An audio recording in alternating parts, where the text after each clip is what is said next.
Welcome back to 1A. I'm your host, Josh Squires, and with me, as always, is my co-host, Josh Fleming. Great to be here, Josh. Always excited to sit down with you. I'm excited about this series we're announcing today. Yeah. It's a brand new series, so we've wrapped up our series on 10 sins that we see people struggle with, but we're starting a new series from here. And you and I know that it can't just be you and I. No, Nobody wants that. Nobody wants that. If it were just you and I, we would giggle the whole time and we would go nowhere. So I want to welcome our special guest. We're in trouble. We are in trouble. We're in trouble. We're in trouble. Okay, so let's talk about what it is that we're doing for this kind of small series. That's right. So we did sins. Where are we going now? Well, we did. So you're right. We're wrapping up that series on sins that people struggle with. And we're going into the summer season here. We're getting all our S's out here at the church. And members of our congregation will know that is a special time in the life of our church. We always go to sort of these large gatherings of lectures. We have the summer lecture series coming up starting at the beginning of June. And what we thought would be a great idea is to help introduce, first of all, the summer lecture series, but also the speakers who will be coming for that series, and to do that through this podcast. So we'll have, hopefully, most or many, at least, of our speakers come and join us, either here in studio. Some of them are going to be other formats through Zoom or something like that. But we're going to try to have a discussion with these speakers ahead of their being here at the church. Just to kind of get a feel for them and let our congregation get to know these guys. So, we're hoping it'll help build anticipation and excitement for our lecture series. The lecture series was started, well over a decade ago. I've been here longer than a decade. I think it was started back with Sinclair, though someone is free to jump in the comments and let me know if you know when the lecture series was first started. But every year, like you said, just in case people are watching that aren't members, we do have some people who watch from afar. Our Sunday school, which usually occurs between our two morning sermon services, they flow into their adult Sunday school classes. Well, we combine all of our adult Sunday school classes in the months of June and July, and sometimes it pushes into August, just like it does this year. We'll have one speaker in August. And we bring in kind of known speakers from around the world. These speakers are Christian and evangelical and tend to be Reformed. That's right. They're not necessarily Presbyterian. That's right. ARP even, or they're not that close in our camp, but they're in our broader camp for sure. That's exactly right. And so we'll bring them in to talk about various either topics. We'll study a topic or themes. And then our people get to hear from these people usually in some area where they are an expert. So they're bringing expertise to us. And it's a good way for us to kind of break up the rhythm and routines, especially during the summer. And then they flow back into their adult Sunday schools in the fall. In the fall. That's right. If somebody were interested, they're listening to this podcast and they've never been a part of the lecture series or never seen the lecture series before, let me maybe give an overview or an idea of what we've done in the past. How it kind of plays out before, That's right. And so even if you wanted to, you could go and you could find these. The other day I was trying to do research. What have we done in the past?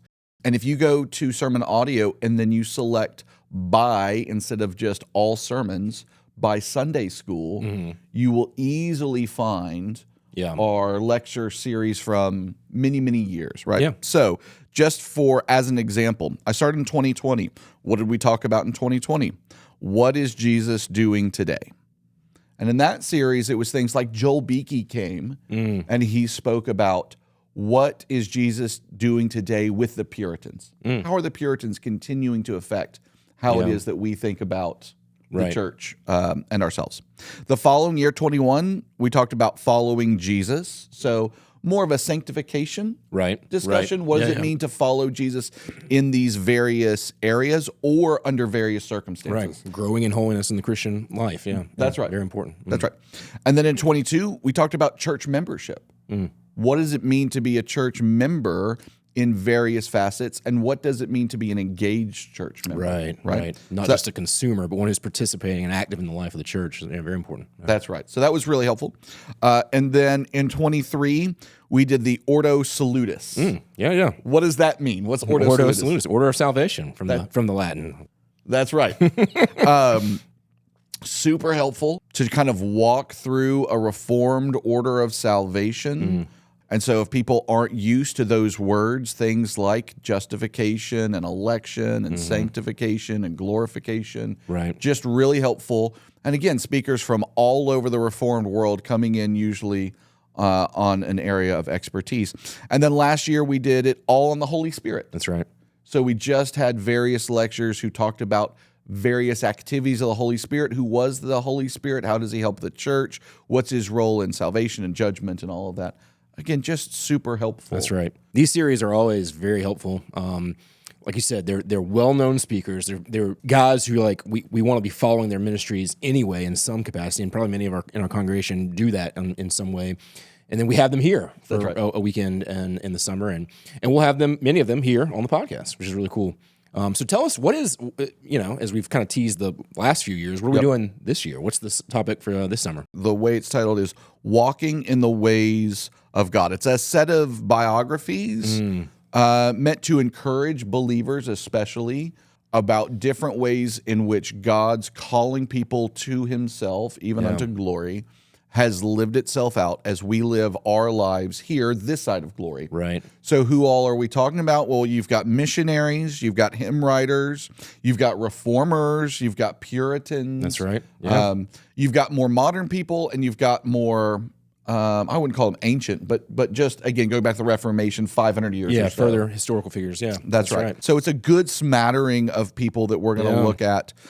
People like Thomas Boston, the Pattons, Cooper, John Bunyan, and even Calvin. So this should be a really good and fun series. It's a great topic, I think. I mean, we as the modern church, we didn't get here on our own. We sort of stand on the shoulders of the generations, the great Christian thinkers and writers who've gone before us. And so studying a little bit about them and their thought, but also their life, how they lived, how they faithfully followed the Lord. They're not perfect. We're not here to worship them or venerate them in any way, but we are. What lessons can we learn from how they lived their life in the circumstances, the place God put them? And hopefully it'll be valuable for us. I mean, I think of Paul writing to the Corinthians and saying, imitate me as I imitate Christ. That's right.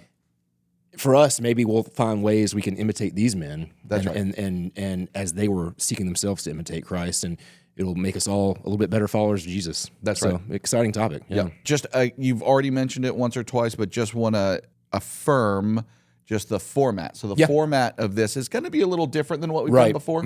So some of them might be in studio. That's right. Like this, but a number of them will probably be more like a Zoom call. That's right. We've got some guys who are further away. And teleconference. And these guys are all very busy. That's right. They have busy schedules. And oftentimes they come in, and this may be kind of more behind the scenes, but they come in on a Saturday. They've got they're preaching oftentimes twice in the morning, and then they're doing the lecture series. Yeah, and they have a busy day when they're here. Yeah. Busy day, and then they're often back out as soon as they're done preaching on that Sunday. You were an intern for a number of years. Oh yeah, I've made some airport runs. Where you would pick guys up late and get them out early. Right. So it's hard to find a time to get everybody here. So you'll see it's going to be just a little less formal. That's right. Of a format than usual, and as you've said, we're not going to be able to get everybody. That's right. For a couple of reasons. Some of it's tech reasons, and some of it's time reasons. Yeah. And so we're hoping to get more than 50% of the guys. Right. But this won't be as regimented and regular as our previous series has been. Yeah. So we ask our people to kind of bear with us about any. You might get episodes back to back, and then you might go a week or two without any episodes. If you've made it this far, if you're listening to this, you're used to bearing with us, I think. Okay. So. If you just joined during the video season of this podcast, you may think we're really regular. If you've ever been a listener to 1A before that, we had some issues back then. We had some issues. We would go a series, and then we'd be dark for a year and a half, and then we'd have another series. So it's not going to be like that. It's not going to be that bad. Yeah. Right. But it won't be nearly as regular as it was before. kind of wrapping this whole thing up, thinking about, again, our people who aren't here. Why should non-FPC watchers or hearers care about this particular series if it's really meant to help build anticipation and excitement for this lecture series? That's a great question, because you might think, well, if I'm not going to be there for these summer lectures, if I'm going to hear these speakers, why should I even care? Why should I even listen? Well, the truth of the matter is, you could tune in for their lectures as well if you wanted to. They'll be recorded and are available on different formats as well. But secondly, like what we're doing here at the podcast will be not so much about their lecture. It'll be a little bit about maybe their lecture topic, but it'll be also just about getting to know them a little bit and what their interests are. And so there's some value in just these sort of modern day. We talked about standing on the shoulders of the giants who've gone before us, but some of these men would say they're sort of the giants who walk among us now, and if I can put it that way. But we'll get a chance to hang out with them and talk, and so there may be some just broader interest for people out there who would say, "Yeah, I want to tune in for that and hear some of these speakers and what they're like." That's right. So, and our goal is really, these should be relatively short. That's right. 10 to 15 minutes. Just a quick casual conversation. Casual conversation. The first 2 or 3 minutes might be a little bit of a sneak peek about the writer or the hymn writer, the missionary, whoever they're going to speak on. Their topic. Yeah. But then the majority of the time, we want them to just talk to us about, like, what do you see in the Christian world? That's right. What are some challenges that you can foresee from your vantage point that we're going to need to address and be preparing for? And again, because these thinkers are kind of all over the Reformed world and all over the Christian world, and are guys that are on the front lines of that, I think it'd actually be really helpful to get their perspective, for sure. Really helpful and really engaging and exciting. That's right. I think it was Sproul who said everyone's a theologian. Yes, that's right. So we all need to be concerned about these matters, but we're bringing in these guys who are like top-notch theologians. Like, this is their their job, theologians. And so we'll get to hear kind of what they think about the cultural moment we're in and those sort of things. So I think it'll be really helpful. Yeah, I hope so. Well, I hope that you'll join us then as we do this less formal, intermittent summer series with our lecture speakers. You can find it on all the various formats where you've been able to find us so far. That's going to be Apple Podcasts, and it's going to be Instagram, and it's going to be YouTube. So please do all the things that you can do to subscribe and follow and to share this with others. I know that would be a big encouragement, not only to us, but also to the speakers who are going to come on and speak with us, if you could share those as you find them helpful. Well, thank you for joining us, and we look forward to seeing you again as we go through this series. Until then, for Fleming, I'm Squires. God bless.